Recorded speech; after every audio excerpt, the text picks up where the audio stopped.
que la gran mayoría ha reaccionado muy positivamente, especialmente porque, una por la fuerza, vamos a decirlo, ¿no? Yo lo llamo por la fuerza, en donde hubo un conjunto de actividades que antes la desarrollaba el propietario, el que lidera el negocio, y que debido a estas restricciones de circulación, sí o sí se la tuvo que dar a los hijos.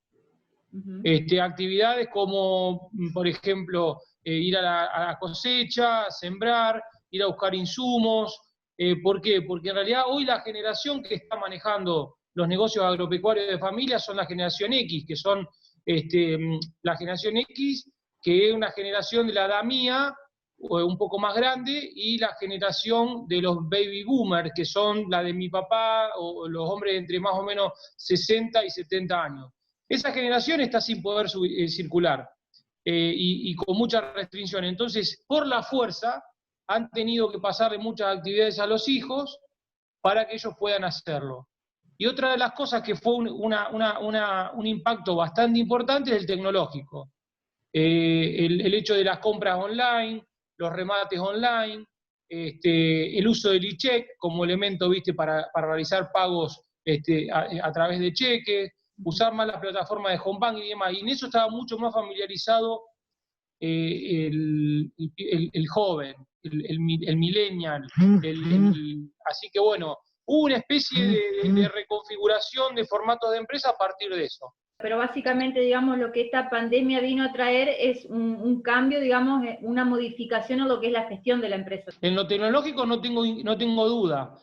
¿Por qué? Porque, como te decía, esta generación que estaba conduciendo el negocio trabajaba más con el cheque manual, con ir a ver un remate, con ir a ver un toro para comprar, un lote de vacas o de terneras. Hoy eso es todo digitalizado, tanto para comprar como para vender, y ellos no estaban muy familiarizados con la tecnología, así que les vino bien poder ceder un poco, obviamente que siempre con el control que lleva esa generación, que es de controlar mucho, ceder un poco ese control y una reconfiguración específicamente, posiblemente mayor protagonismo, mayores baldosas, le llamo yo, de trabajo a la generación millennial y por ahí a la generación X, que es la generación nuestra, que todavía muchos están subyugados o bajo la conducción de la generación mayor. Conceptos como sostenibilidad, responsabilidad social, ¿tomaron mayor importancia en una empresa o mayor valor? Sí, es verdad, es un muy buen punto el que mencionás, Sofi, porque la generación millennials y centennials, que son los más chicos todavía, tienen un profundo concepto del ambiente, tienen un profundo concepto de los procesos y del manejo del equilibrio trabajo-hogar. Y todo lo que es sostenibilidad, sustentabilidad, ambiente, ellos están como mucho más interiorizados, como mucho más conscientes y demandan de que eso se cumpla bastante más. Entonces, lo están proponiendo las empresas, vos te das cuenta de que hay mayor idea de cómo cuidamos el suelo, cómo lo fertilizamos mejor, cuáles son los mejores procesos en la ganadería, en la crianza de cerdo, en el negocio de los pollos. Si hay como una idea bueno, para poder hacerlo sostenible en el largo plazo y es decir, que sea rentable y que esté con una especie de, te diría, de acuerdo o negociación o equilibrio con el medio ambiente, esa generación creo que es lo más importante que no van a tener como desafío y lo tienen en el ADN eso. Y hoy lo están exigiendo en las empresas en las cuales trabajan, tanto familiares como no familiares. ¿Qué otras ventajas o de toda esta situación estás viendo para una empresa familiar? Primero les va a permitir reconfigurarse en el formato de trabajo, mucho más responsable en muchas cosas. Segundo, la generación, creo que nos va a permitir tecnologizar la gestión de las empresas. Es decir, el uso de herramientas más de gestión, de herramientas más tecnológicas, de cuestiones que sean más vinculadas con lo que ellos utilizan, que es un aparato, una computadora o un celular en donde controlan y gestionan. Eso es un impacto importante. Y después me parece también, lo voy a llevar al ámbito del operativo.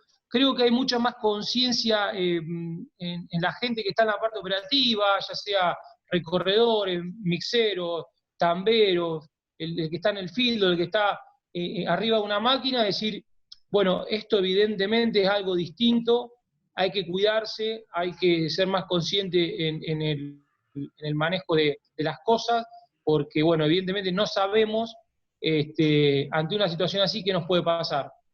Y esto ha generado un cambio bastante significativo que me parece que ya vino para quedarse. ¿Qué recomendaciones básicas le podés hacer tanto a las generaciones más viejas, por así decirlo, como a la renovación, para, digamos, que este traspaso pueda ser más amigable? Hay una palabra que yo uso permanentemente que se llama planificación.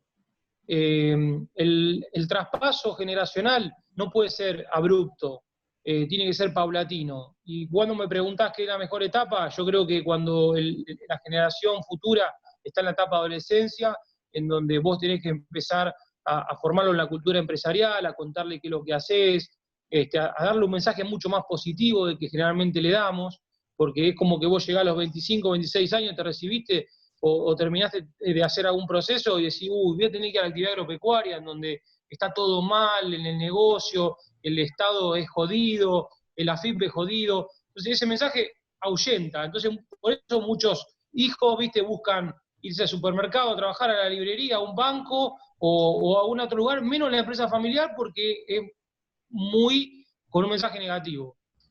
Lo que yo siempre le digo al dueño y fundamentalmente a los hijos, que empiecen a pensar en una planificación ordenada, con ayuda de un profesional o con muy buena voluntad de decir, bueno, ¿cuál es el mejor paso o proceso para lograr que esta generación, que van a ser un grupo de hermanos y primos, tomen el negocio que antes lo manejaba una única persona o a lo sumo 2 hermanos, que comparten ahora 2 ramas distintas de hijos y que esos hijos tienen que convivir?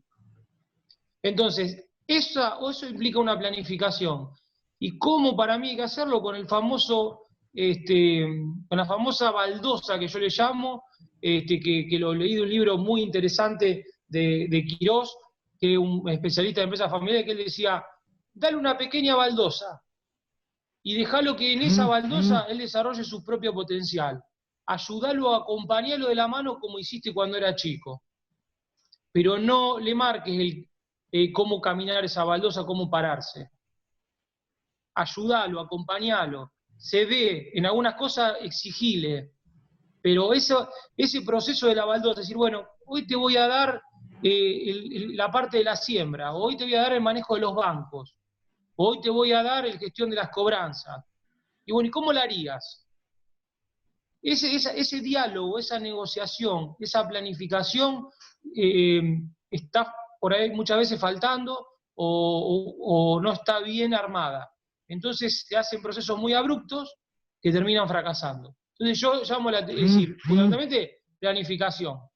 Y después de la planificación, Sofi, que no es fácil, y implica mucha actitud y mucho esfuerzo, después de la planificación hablo de armar esa pequeña baldosa en donde el hijo vaya empezando a tomarle el gusto al negocio y sintiéndose cómodo para después absorber el rol del padre o de los padres, ¿no?